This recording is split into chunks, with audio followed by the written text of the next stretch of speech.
নমস্কার বন্ধুরা, সোনালির সংসারে আপনাদের সকলকে স্বাগত। চলুন আজ বানাবো মটর পনির। মটর পনির বানানোর জন্য আমি মটরশুঁটিগুলো ছাড়িয়ে একটা ছোট ছোট করে আলু দিয়ে একটু ভাপিয়ে রেখেছি। এদিকে ফ্রাইং প্যানে তেল দিয়ে পনিরগুলো ছোট ছোট করে কেটে ভেজে নেব। পনিরটা হালকা ভাজা হয়ে গেলে পনিরটা তুলে ওই তেলের মধ্যে সামান্য চিনি দিয়ে, একটা টমেটো দিয়ে, সামান্য পরিমাণ হলুদ দিয়ে একটু ভালো করে ভেজে নেব। টমেটোটা ভাজা হয়ে গেলে আগে থেকে পেস্ট করে রাখা আদা, কাঁচা লঙ্কা, টমেটো, কয়েকটা কাজু পেস্টটা দিয়ে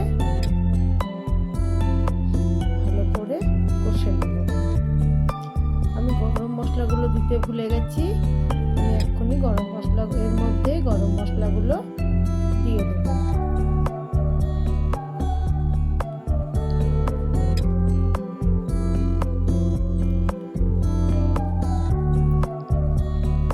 সামান্য পরিমাণ জল দিয়ে আর কিছুক্ষণ কষে নেব।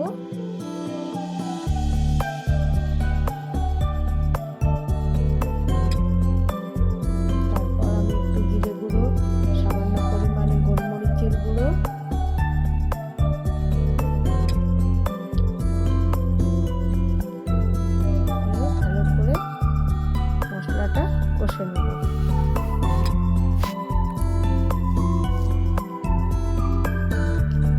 এবার এই মশলাটা কষা হয়ে গেলে সেদ্ধ করা মটর মশলার মধ্যে দিয়ে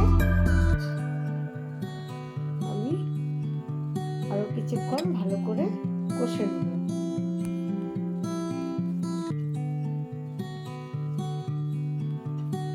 এবার ভেজে রাখা পনিরগুলো দিয়ে কিছুক্ষণ নাড়াচাড়া করে সামান্য পরিমাণ জল দিয়ে ঢেকে দেবো।